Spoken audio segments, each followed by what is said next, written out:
Hey, this is Alec. And I'm Michaela. Welcome to White Whale Comics.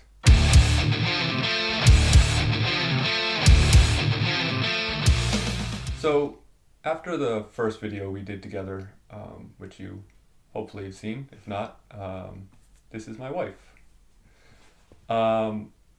We decided to try to do a little project together where we would alternate picking books and reading them together and then talking about them. And Michaela actually picked the first book. Which we are not talking about. We are talking about Vision, Volume 1 today.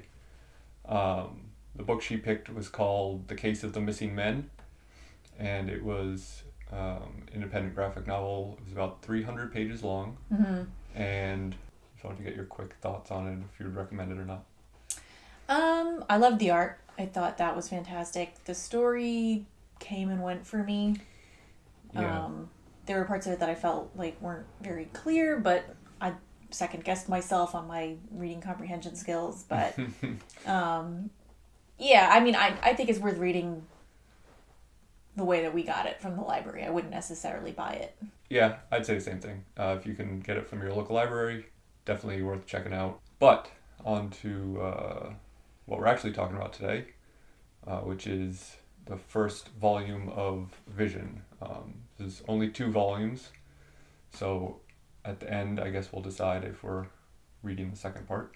Mm-hmm. I've read it before, and so this is Michaela's first time reading it, and in fact, you were just telling me that you think this is the first Marvel comic you've read.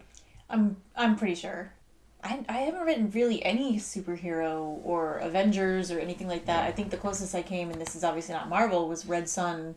Yeah, the Superman. That's like the closest I think I ever did. Everything else has been, maybe Marvel published, but not And within that universe. to your own admission, it's not really where your interests lie in comic books. So understandable, but so I guess my first question is, because as a Marvel reader, I'm maybe a little blind to this. Mm-hmm. I guess I feel like this is a good book to read if you're not a fan of comics or the Marvel Universe specifically, because I feel like it's pretty standalone. I don't think that's unreasonable. Statute of limitations on spoilers is done. Oh yeah, sorry. This is going to be a full spoiler. This is not a review. This is a discussion. So Right. if you've not read it, turn back now and read it. This is what I say to my students. It's done. 2 years is too long. So yeah, I did feel like it was standalone, but there were certainly parts of it where I was like, oh, somebody just busted through the wall and is now screaming at these people, and I don't know What why. they're talking about. Yeah. Right. I remember when you started reading it, you asked like, who's the witch? Yeah, it wasn't a deficit to the story. It was just clear to me that there was something that I hadn't really engaged with fully. Yeah, and rereading it through that lens, like I did see certain stuff, like they refer to Wanda a lot, and if you don't... Oh, yeah, nonstop. Yeah, who is the witch? It's the same character, the Scarlet Witch. Got it. Who Vision used to be married to.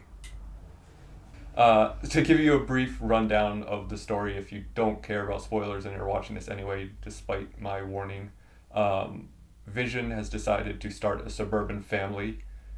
So he creates a wife and 2 kids, and they start this little nuclear family in this suburb of DC, and they are immediately kind of questioned as to whether or not they belong by the neighbors and some of the other students, and not like necessarily aggressively, like a little bit, but more so just like a lot of hesitation on the part of...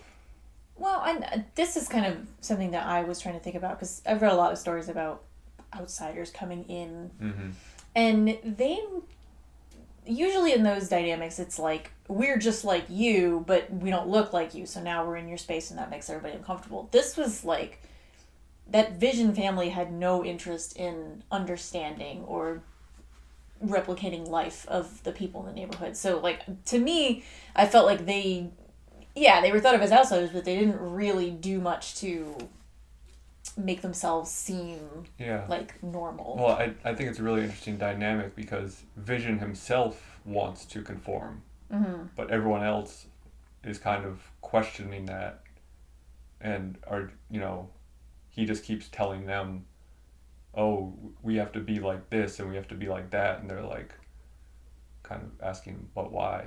Right. There's a scene like right at the beginning of the first issue where a couple comes over and brings them cookies, and the couple's getting into this argument about what we're talking about right now, and they open the door and Vision's like, here's my family, and all three of them just go, pleasure to meet you, pleasure to meet you, pleasure to meet you. And just like imagining that, how creepy that echoing would be. Right. The other thing that you had asked before you started reading it was, is this like kind of funny? And I said, well, based on the cover art, right, sure. It looks kind of silly, or at least like, it's like kind of like a Leave It to Beaver type of. Well, I didn't think it was funny like a comedy, but right. like I was trying to understand whether or not it was meant to be more humorous than not. Lighthearted, and I think the word I used was no, it's kind of devastating. Yeah. And even 6 issues in already. Yeah. Like I think again in the first issue maybe there's a scene where the wife, whose name's Virginia, all the characters have V names, so it's Viv, Vin, and Virginia. Living in Virginia. Yes. Where it talks about like what each of the characters kind of does with their days, and it said, Virginia tends to spend her time sitting on the couch and reliving memories, and then it says something like, she's always surprised how many of them make her cry. It's like, oh boy, woof.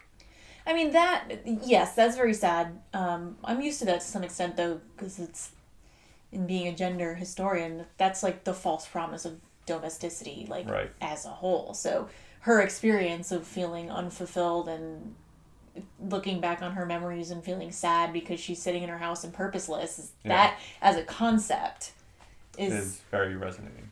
I get it. That's like right. the entirety of where the feminine mystique comes from. Right. What did you find especially devastating? Because I mean, you agreed with me after you finished reading the first trade. You were like, "Oh yeah, that was pretty brutal."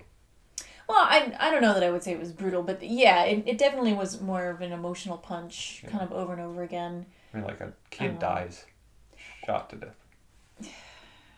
By his own dad. By his own dad. Because Virginia's confronting him and she phases out when he shoots the gun and it hits the kid.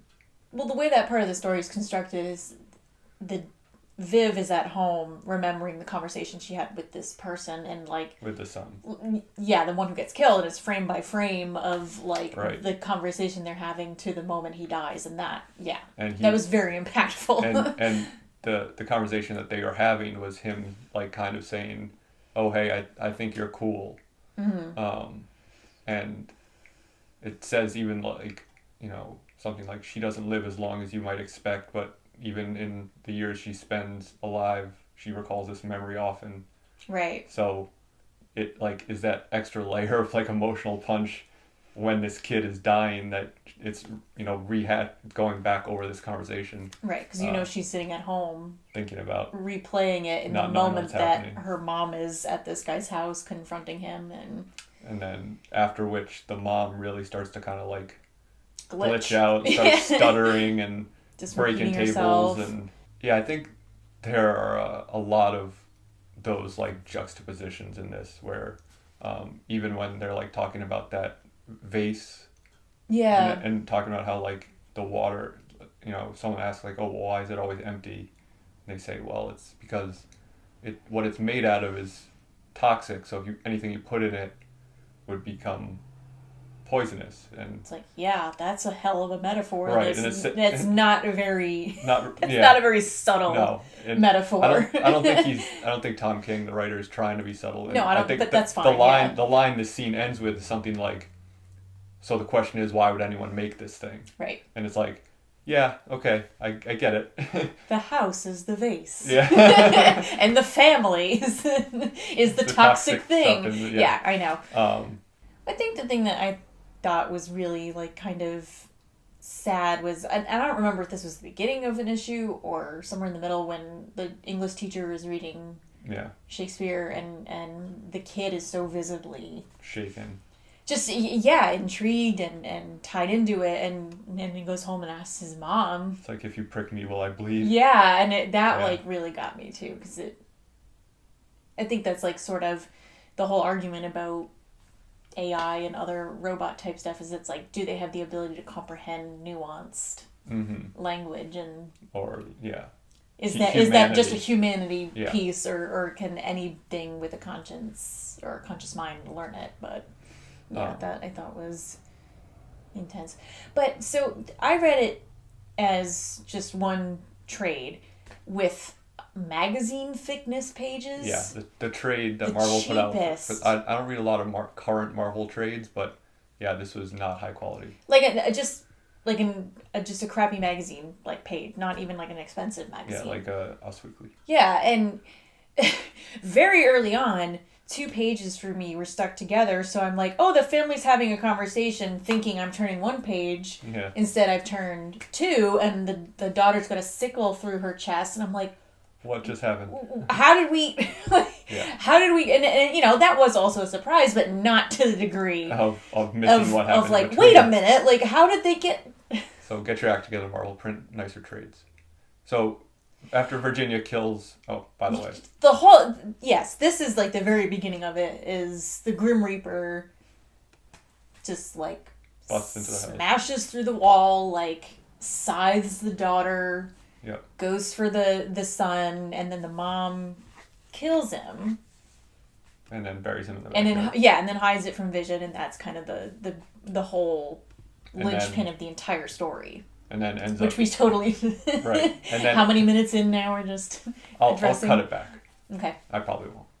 I didn't think you would. Yeah. And then when she goes to confront this dad of the kid who Viv goes to school with, ends up killing him too, right? Yeah. Yeah. And then, so the police start asking questions, and a dog ends up digging up the body, and then... And then the dog dies promptly. And then Vision takes its brain and turns it into a robot dog. Doesn't make up for it. So it's the daughter's lab partner. Right, is the kid. His dad happens to see her burying Right. the Grim Reaper. Grim Reaper in the backyard, and so he's more or less blackmailing her. Yeah, to leave the community because, you know, there's like a thing between that kid and their son Vin, and he basically almost kills the kid then. Yeah. Poor kid. Yeah, in a rough life. Just living on borrowed time. And his quote in the yearbook was like, all you need is love. Well, that's a lame quote. Yeah, it's not great, but you know, he's a nice kid because he didn't say like, farts are funny. Maybe he should have. Yeah, well, maybe he'd be alive today if he was out partying instead of staying home like a square. So the whole thing is kind of narrated by this unknown narrator, who then at the end of issue 6 is revealed to be a presenter to all of these Marvel heroes, saying what a threat the Vision family is and how they need to be destroyed because they're going to raise the Earth. Right. I don't think she's wrong. Like, within a very short amount of time, he's just like, I'll lie to police, and Yeah. you know, he kind of throws out that notion of like what a normal family would do almost immediately. So it's like, okay, so you're going from somebody who is dedicated to protecting humans and the Earth to like, my family means more than all of humanity. Yeah, he kind of like threatens the principal with the amount of times he saved the world, but he's like, I've saved the world 37 times, so every time you wake up, like, you can thank me 37 times or something like that. Something like that. I certainly, I recommended this to read, so I certainly loved it. what was your impression of it overall? I did enjoy it a lot, and I think it's because I was able to pull a lot of what I'm familiar with from like a historical perspective of like, not to get like too dense, but like basically the post World War II American period where you have a man who did something gigantic with his life for a while in a war, and then settles into suburbs and routine, and has the family, and it's not really fulfilling for anyone involved. It's almost like I picked it on purpose. I don't think you did. Yeah, I think going into it cold, I liked it a lot for what it was. I mean, I think I would like it more if I had a little bit of background, but that's my own problem for not having ever engaged with this. What did you think of the artwork? We haven't really talked about that much. I liked it a lot. There were some pieces that I thought were really interesting. I really loved his entire interrogation scene. We were talking about this a little bit, where it's like interspliced panels of the 37 occasions in which he saved the earth. Yeah. Like, in between, and the color play there. I liked that a lot. I thought that was an interesting set. And one of which is Pandemonium, the guy with the demon babies for arms that I laugh a lot about in my Vision and Scarlet Witch video. Yeah, I especially for the tone of the story, I think the artwork is perfect for it. So, I mean, I think we're going to read the second part. I don't think you're going to leave yourself hanging, right? No, I mean, the way the story is constructed, like, it would be kind of a missed opportunity to not see the full. But I guess the question is, are you excited to read the second half? I guess. It's like, am I excited to watch Schindler's List like a second time?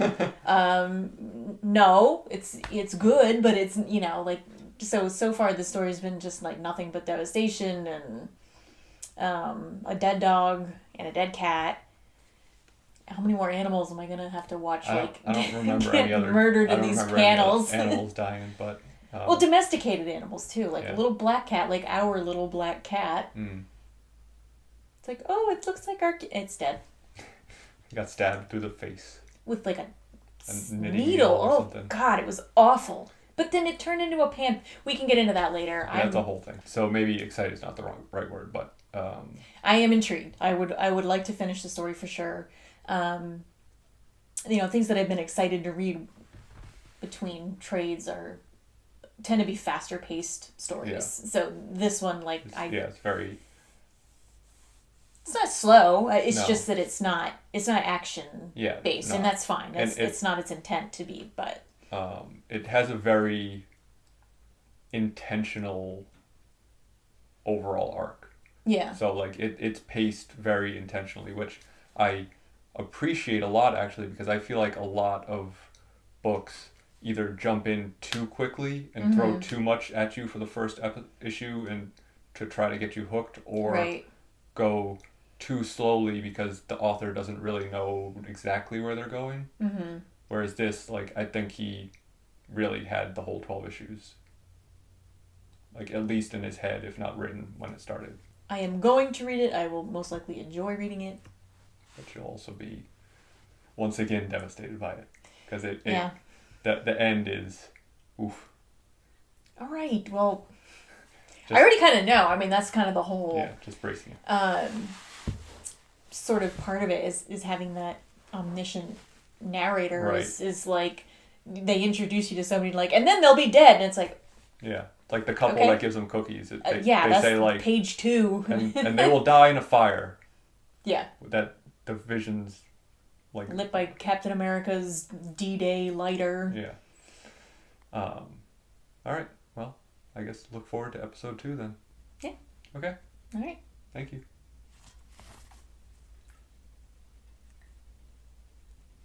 I don't think we've ever done that before. What, shake hands? I don't think so. Why would I have shaken your hand? Cut this out. Okay. This is nothing. This is nothing. Thanks for watching. Never turn your back to the ocean.